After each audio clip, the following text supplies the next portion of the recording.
Are we live now? Start doing the stream. It's 5 minutes in, and I've been talking to myself, I guess.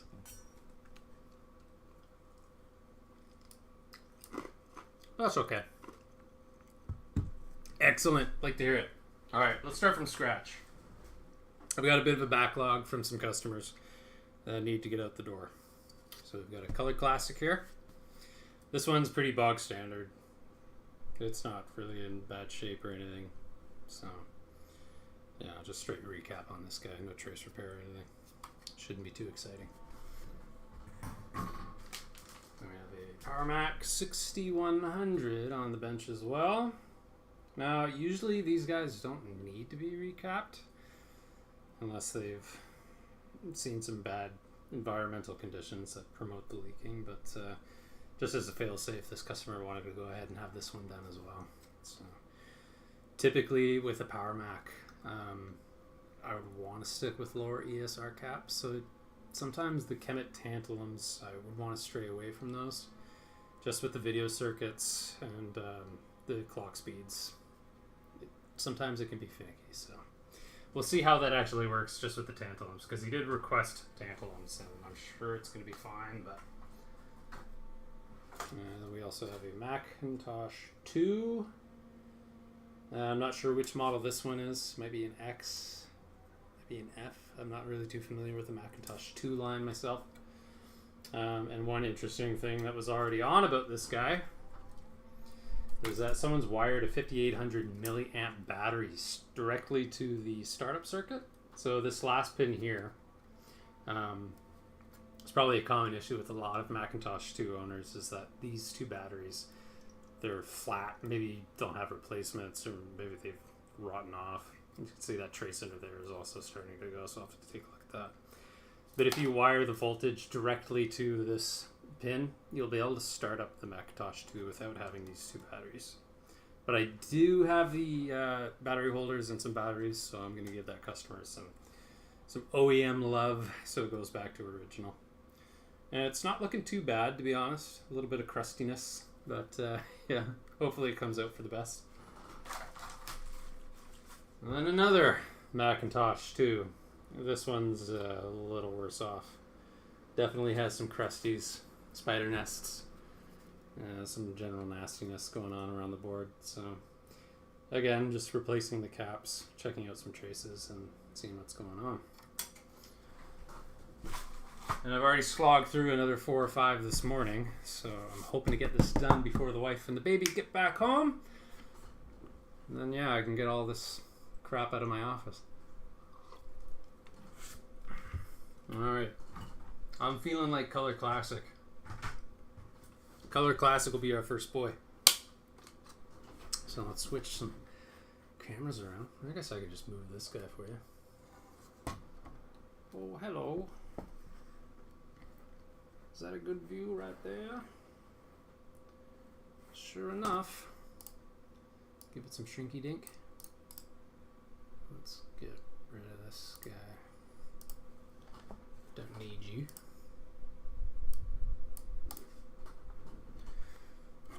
Alright.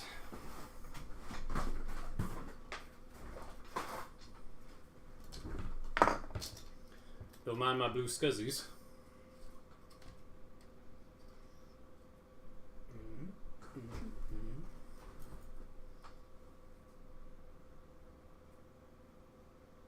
Oh, general. Ooey gooey goodness.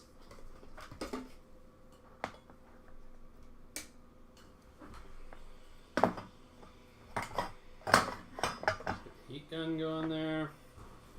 Kind of curious which iron I want to play with today.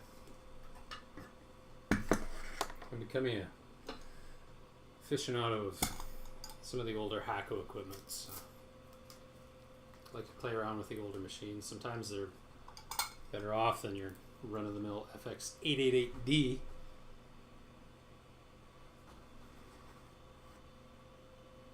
Yeah, the Baror shelves are a really good little system. You know, some people don't really like the look, but that's totally up to them. I'm a big fan, though. Definitely suits my purposes here in the new house, and I'm just so glad to have the space to actually display my collection and have everything at hand, because when somebody sends something in for testing, I used to have to run down to my storage unit, go grab the machine, bring it up, disassemble it, blah, blah, blah, blah, blah. But more or less now I can just keep it on the shelf and take one off and throw the board in and we're done.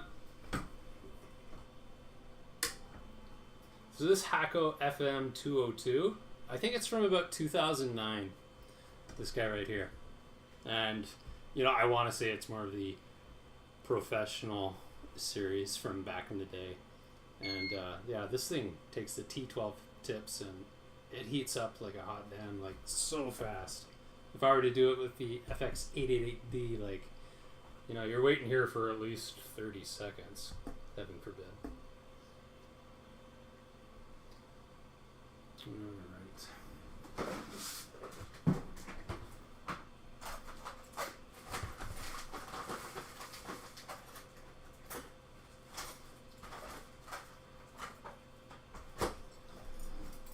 Bit of heat shielding.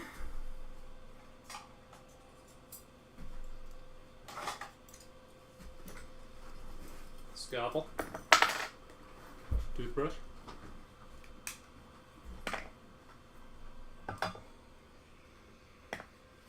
And away we go.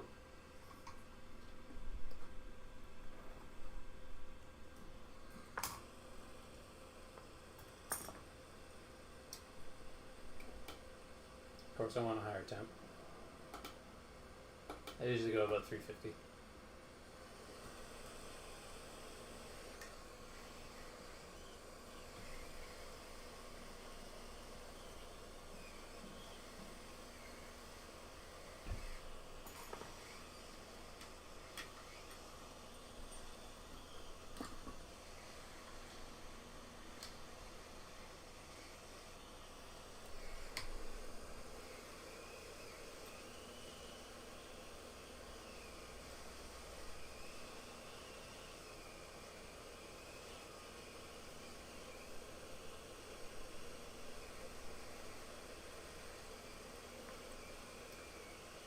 FYI, I do have my exhaust fans going. One up here. And I do have one over here. But probably does a better job if it's actually closer.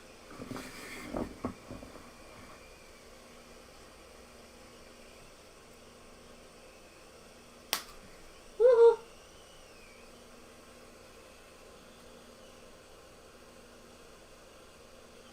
We got a good one.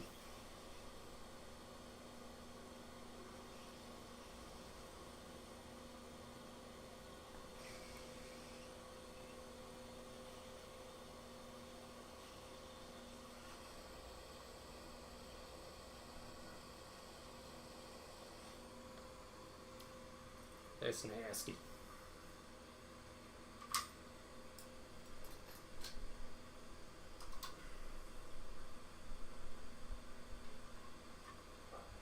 The triplets. Gotta love the color classic. There's always a nice row of capacitors on like the classic 2 right next to the analog input, or output rather. The SE30 has like 3 or 4 right there as well. And it's always fun, we can just work in a line, knock them down one to the other.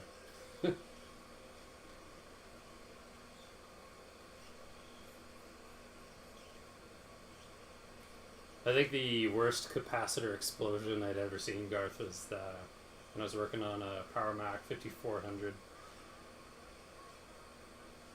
The top completely flew off, and then the coiled paper inside sprang out like one of those canned snakes. Scared the crap out of me.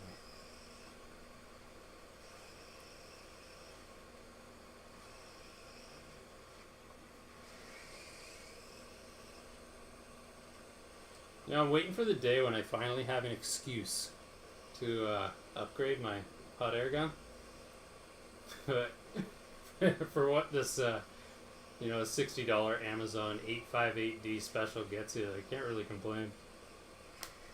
But who knows? Treat yourself, right?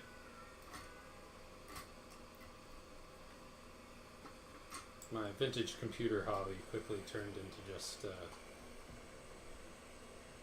repair equipment hobby. Slippery slope.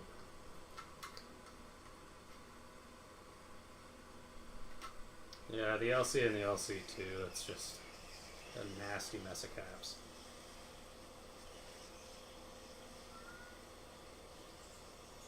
That's the one computer I've tried to repair when I picked up a long time ago was an LC2, and it's the only one in my track record that absolutely would not boot. A lot of trace damage though, so I'm not surprised.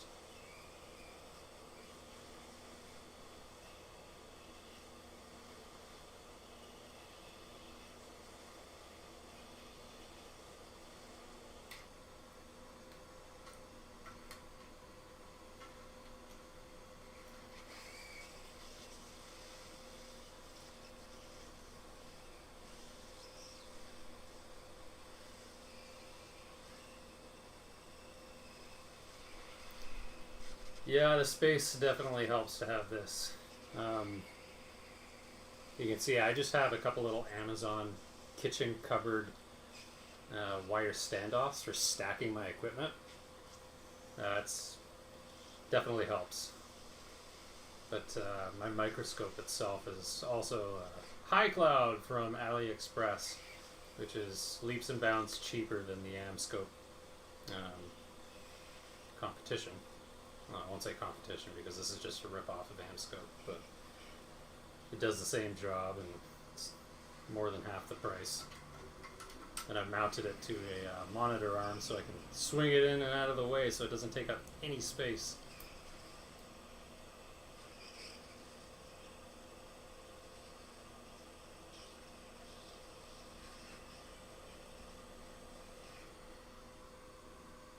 UF 16 volt.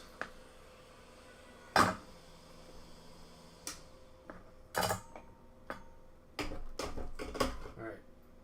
Hot air, you chill out for a bit. I'm done with you.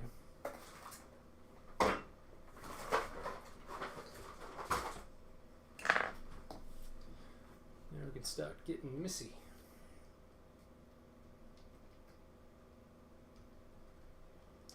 Flux it up. Do some general housekeeping.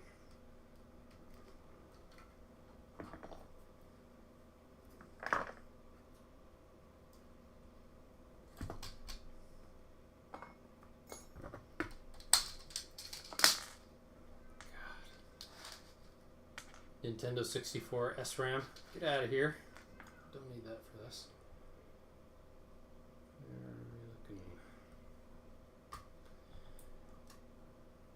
Yeah, we moved into this house end of April.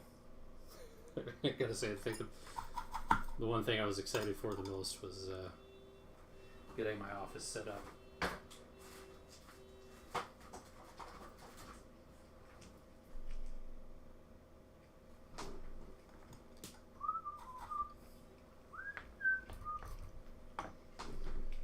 Okie dokie.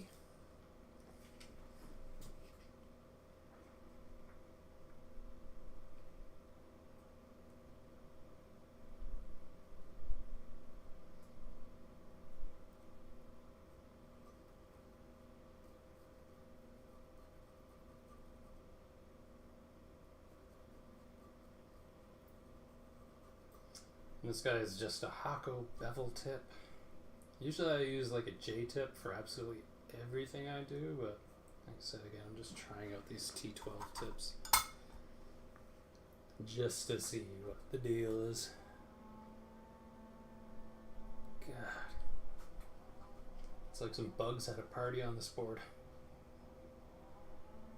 They had a party and they got really sick.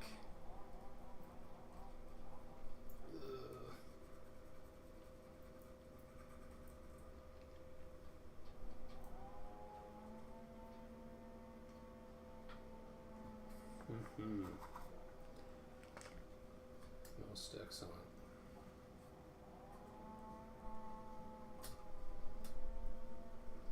Bevel tips are definitely great just for the, well, this part of the process. I really like the J tip so I can get in, you know, to the side of a cap, and somewhere in between here where it's delicate, you don't want to melt something.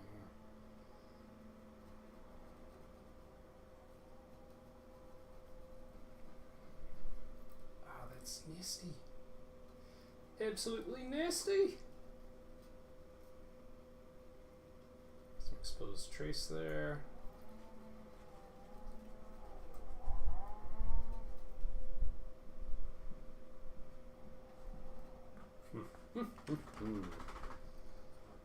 Where to next? Tour the board. Oh, it's so pretty.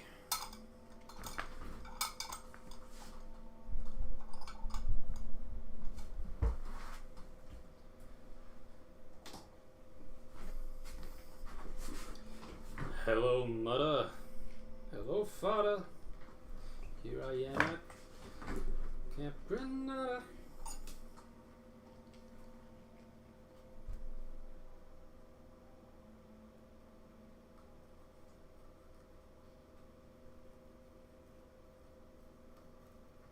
Oh yeah.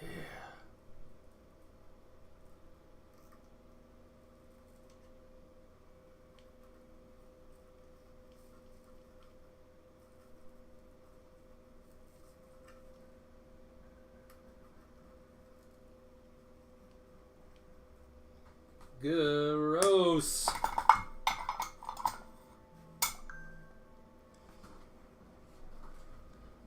Who's texting me? You can't text me. Snooze, you lose.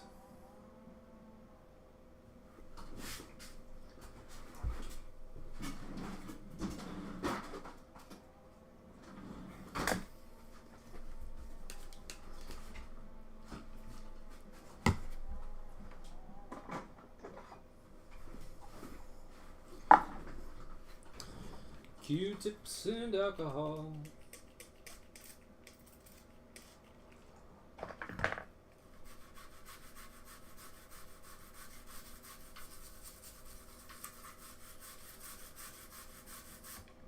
Oh yeah.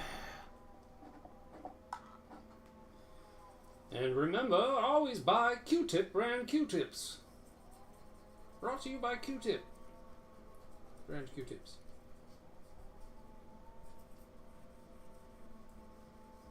They're not just for your ears. Actually, I don't even think Q-tips or any brand of Q-tips suggests using them in your ears. So maybe the original purpose has always just been this, right? I'm on to something. Oh no, we missed the little bugger next to the code processor here.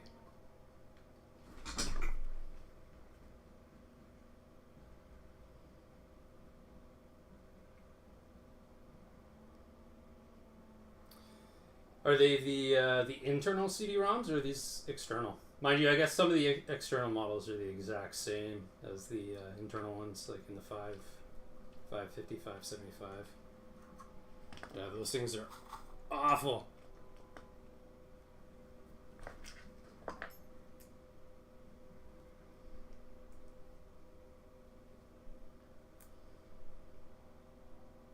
Yeah.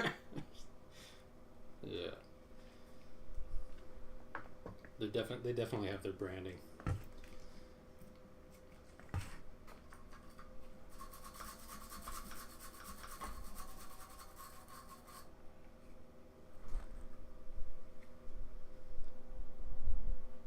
Oh yes.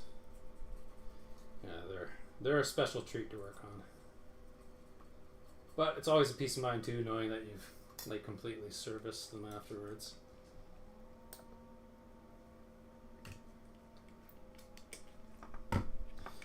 And don't you absolutely adore the caddy ones?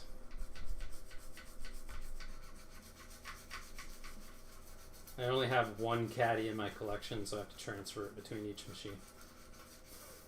And then I forget which machine it's in.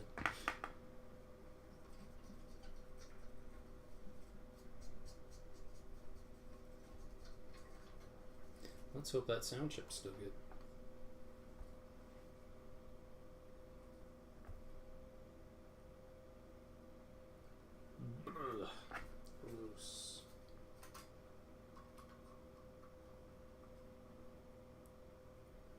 Notice too this little inductor here. Sometimes these solder joints get cracked on that. I did have one color classic that would not start because this guy had cold old joints.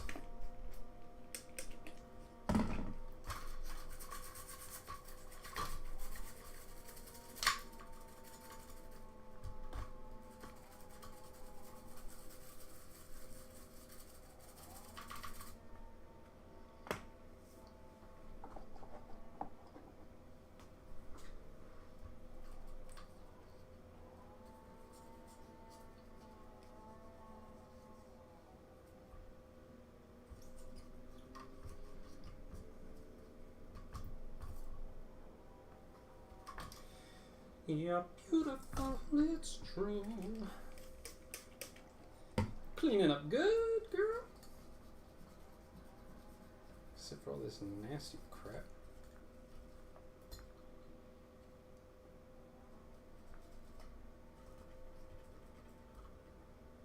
Ugh.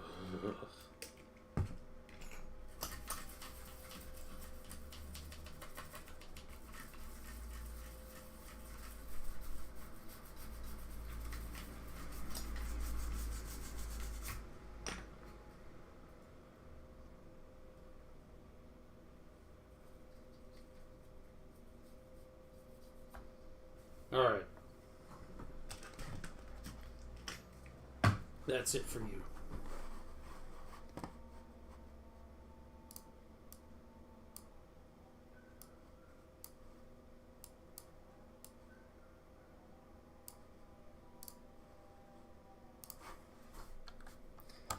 Hop on my big ass keyboard here with solenoid to look up the recap.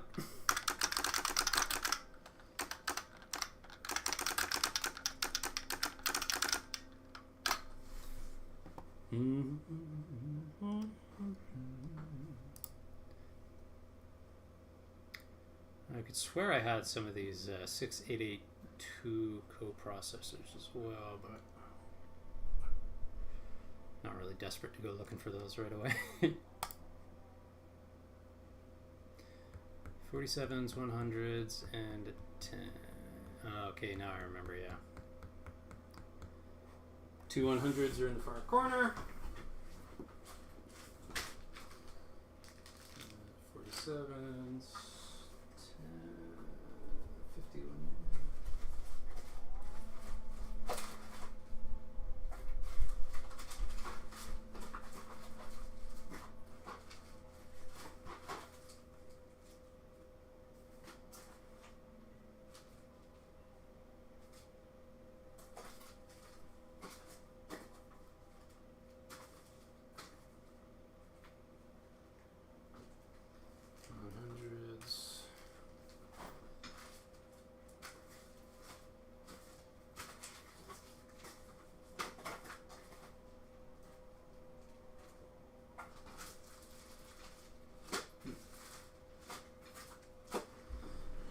What did I do with continue with 6 times?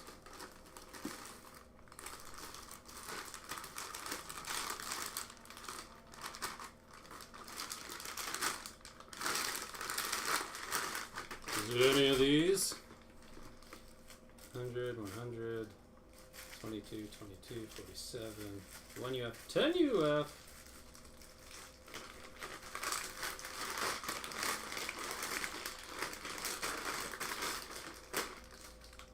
And yes, I do just have a giant bin of capacitors. Who doesn't like collecting a giant mass of capacitors?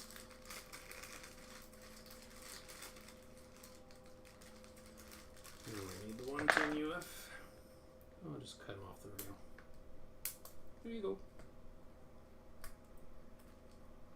Oh, that's totally the wrong case code though. That's like a D. I need like a C. Do we have a C?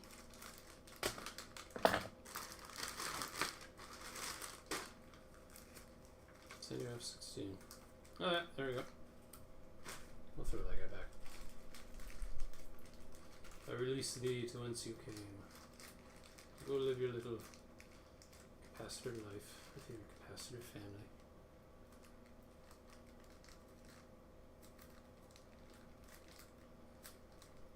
I typically order from Mauser down in Texas, and I don't know.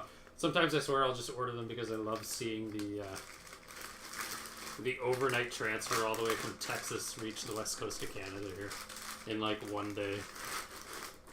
Oh, it's hilarious.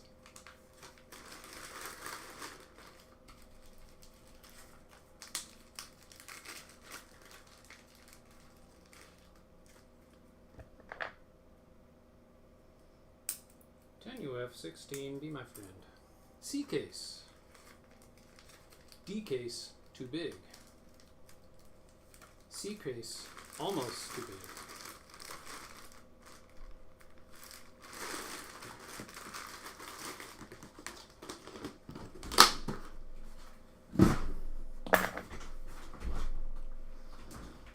Okay. All right.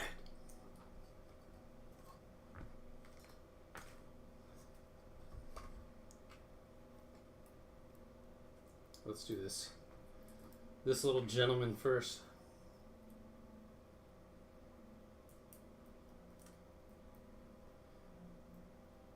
Now remember, kids, the tantalum capacitor has the positive indicator where the line is.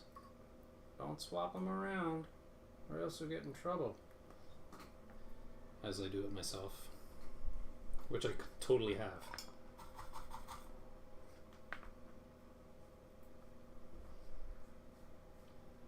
Yeah, even Steve's been ordering from Console 5 quite a bit. Just out of convenience, mostly. Since they'll just have them already sitting around and waiting. One thing that drives me up the wall, though, is when a shop will stock the capacitors, but they won't be the right width. I know working on like a Color Classic analog board or 575, blah, blah, blah. I really like to have things matching the OEM size.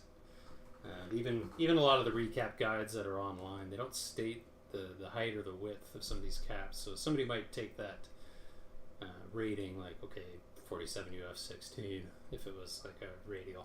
And they'll go online and order that, but it'll come over here and it'll be like completely the wrong size.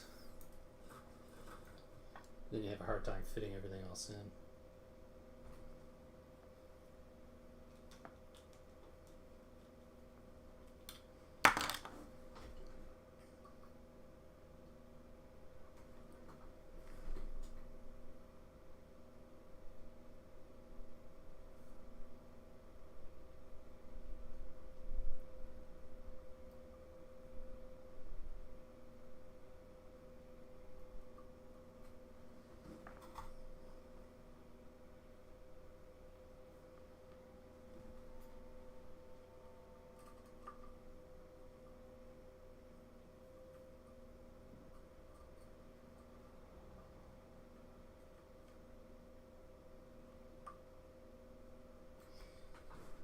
That is a bit big for that pad, but I made it work.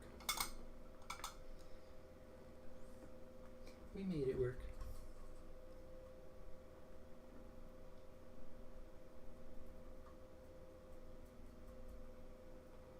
You're gonna clean up nice, little buddy. Yeah.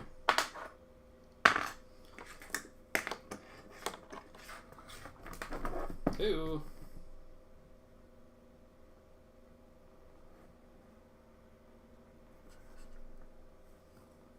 Alright, Garth, thanks for stopping by. Please don't leave me, I love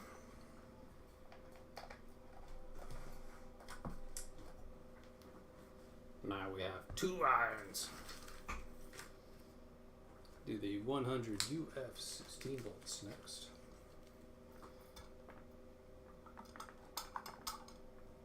I gotta say, this run-of-the-mill T12 handle, Paco rip-off handle, this guy is pretty awful. Doesn't stay in the holder correctly, likes to dance around, and the heat that comes off it It's a bit hot. It's a little hot. Alright, we are doing two 100 UF 16 volt. Or should I say 6.3 volt? You can always go over voltage, but never go over the capacitance. Never! Never ever go over capacitance. Here we are next to the lovely sound chip. And if anyone is looking for these sound chips, you can source them on UT Source New Old Stock, which is quite handy, especially these days when it seems everything vintage is disappearing or becoming insanely expensive.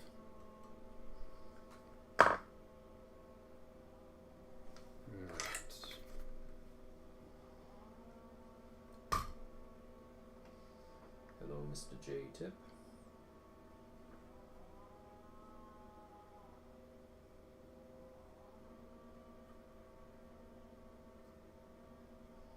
Now that's a handsome solder joint if I ever did see one.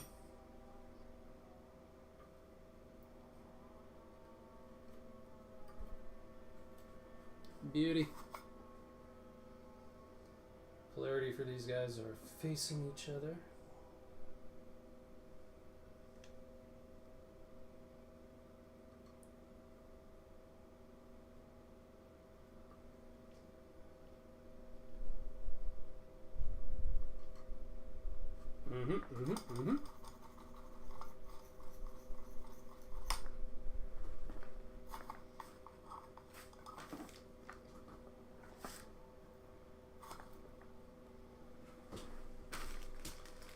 Now all we have left are these 47 UF dinglings.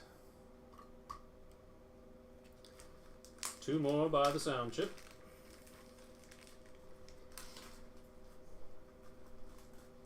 There's 6 of these 47 UF.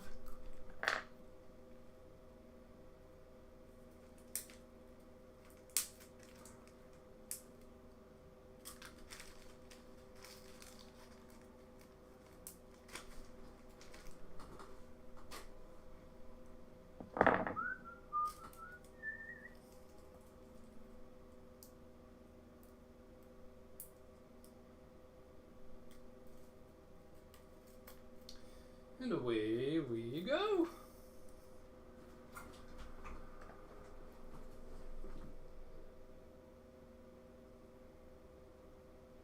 Are you positive?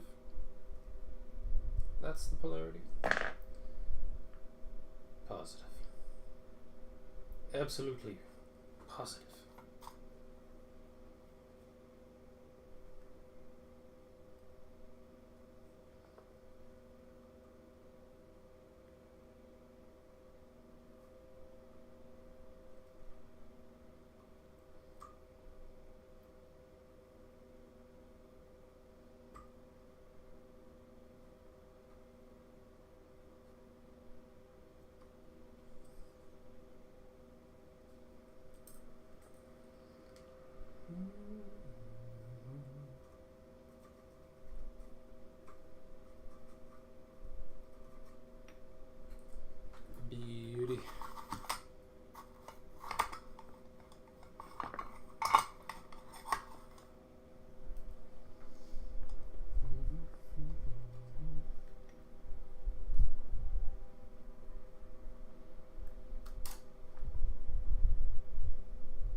thing of beauty.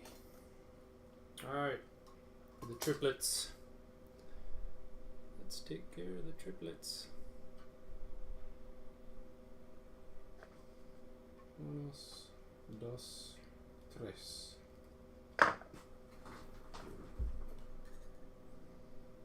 Bellissimo.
One more, and that should be it. We'll give it a bit of a cleanup.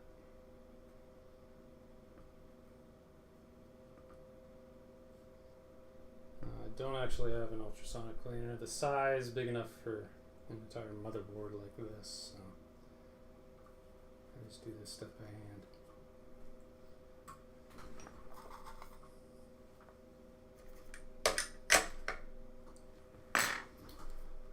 Okay.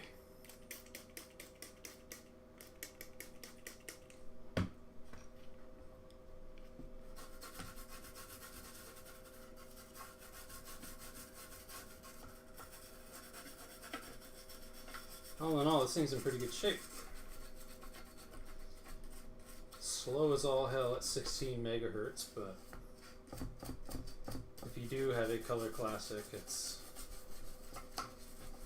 obviously it's essential, but I prefer to slap in either a 550 or a 575 board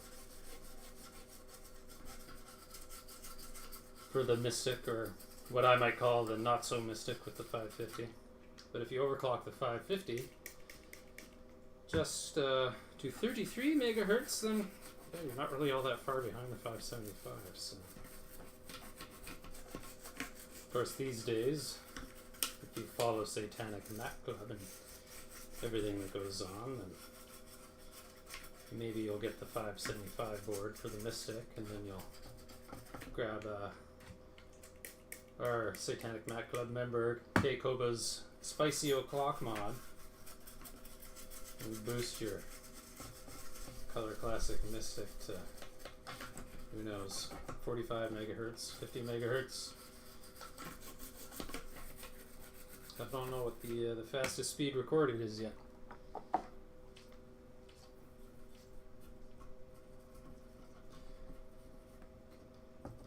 Just a quick squeegee.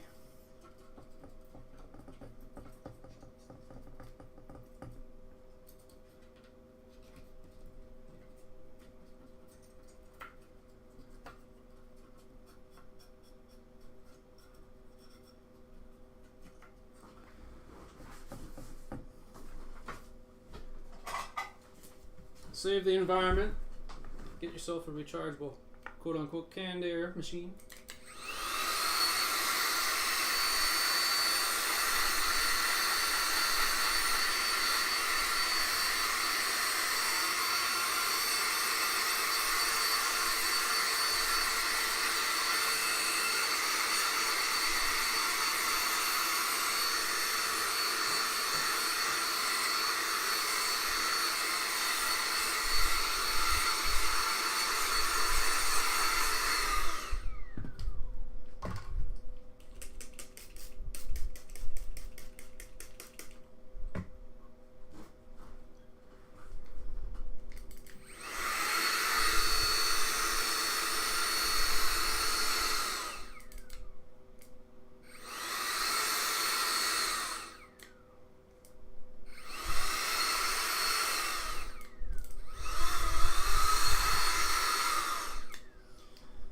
We're out of juice.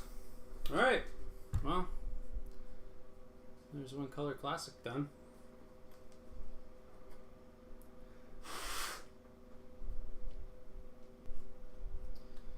I'll give that guy a test later on.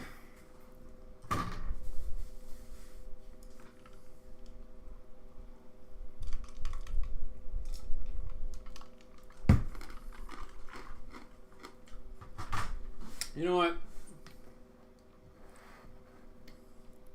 Screw it. Let's test it now. That is, if I can get this camera to sit properly to actually see it happen.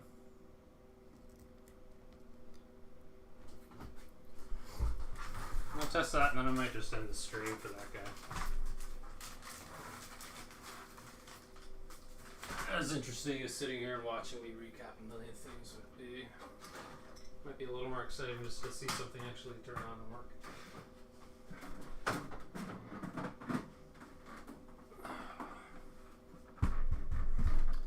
Let's zoom and enhance, shall we? Here we are. This is my Fancy Pants Color Classic.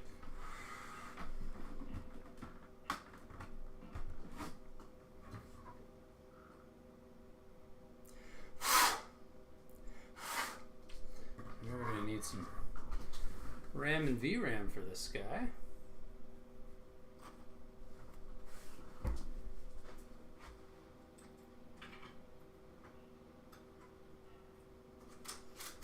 The 72 pin? No, it's 30 pin. I'm not sure what the capacity is for those, if they'll take 16 megabyte sticks. I don't really think so, because the Color Classic's only going to go up to 10 megabytes. Either way, I don't think we actually need RAM, we just need the VRAM.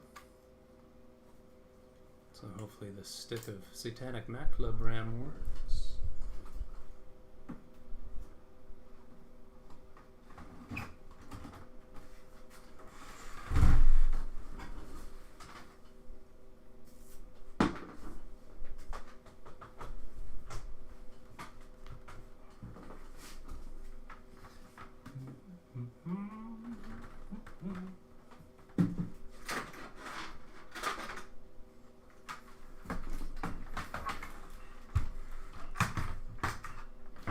World's most amazing keyboard.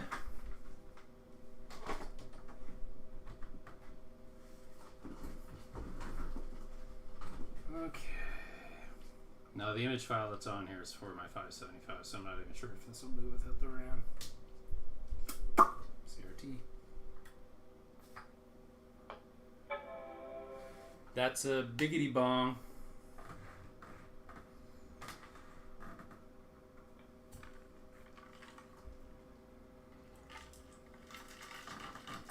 Oh yeah, that's the same issue Steve's getting on the normal Color Classic as well. So my apologies to Mac84 there, because it seems that these chips aren't doing the redraw for that bottom half, which I find extremely strange. I can swear this has worked with the LC and other machines.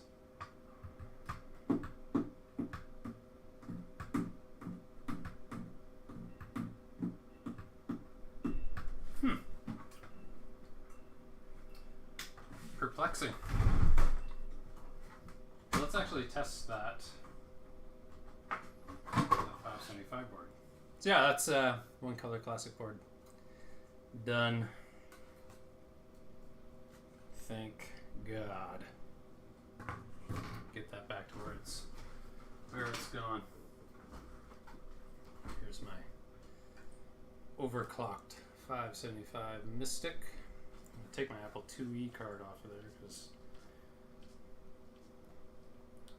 don't need to risk it today. I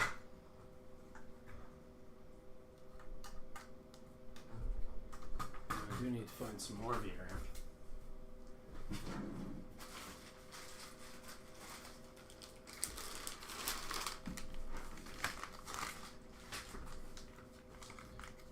Heaven knows I have enough. There's some purple stuff, and then black and red. So I'm gonna try booting just with the ones that were in the bag here.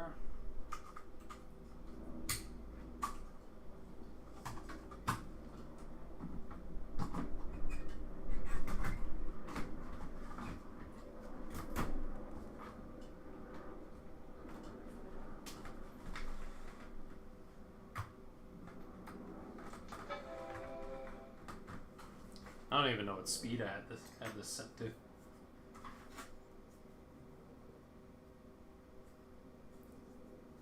Well, it'll be slow if it booted with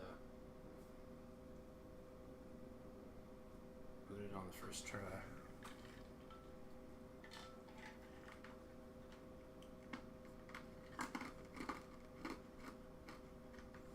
Okay. Full screen. Full screen draw.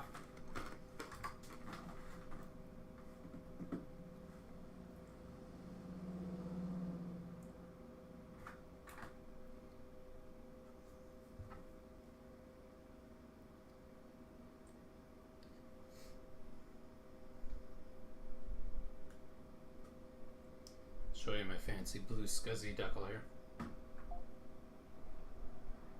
Goes straight to the help page. Alright, so I know that's working. Bing bang.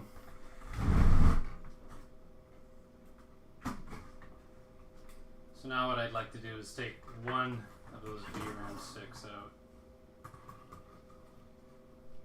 Try it on this normal Color Classic board.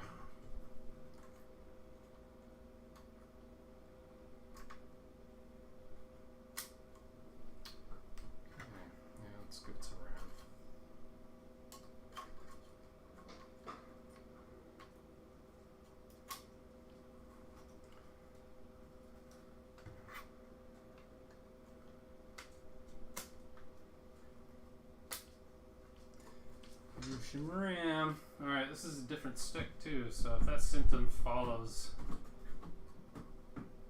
then we know it's the design with those chips on a normal Color Classic. Now is that because this has also been modded for a different resolution?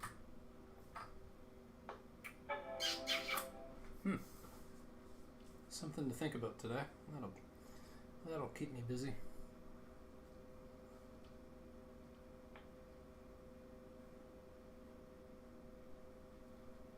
Yeah, and there we go. Still, the issue persists with about a third of that screen not drawing correctly.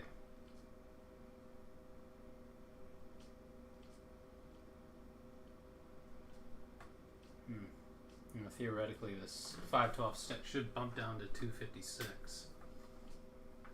So you would think it would have been an issue. But maybe we need to revisit our design. Or just release a 256 specific stick. So my apologies to Tom Barber and Steve of Mac 84. Because we've been barking up that tree now for more than a week, wondering why I wasn't displaying properly on their Color Classics. But I guess the easiest solution would just be get some 575 boards for your Color Classic. Alright. Well, it's been fun. We got a Color Classic board done, and I know we were planning on doing a repair-a-thon here, but it's not a whole lot else going on. That's about it for today. I'm going to take some time off. Alright. Bye. Woo. Toodles. Toodles. Toodles.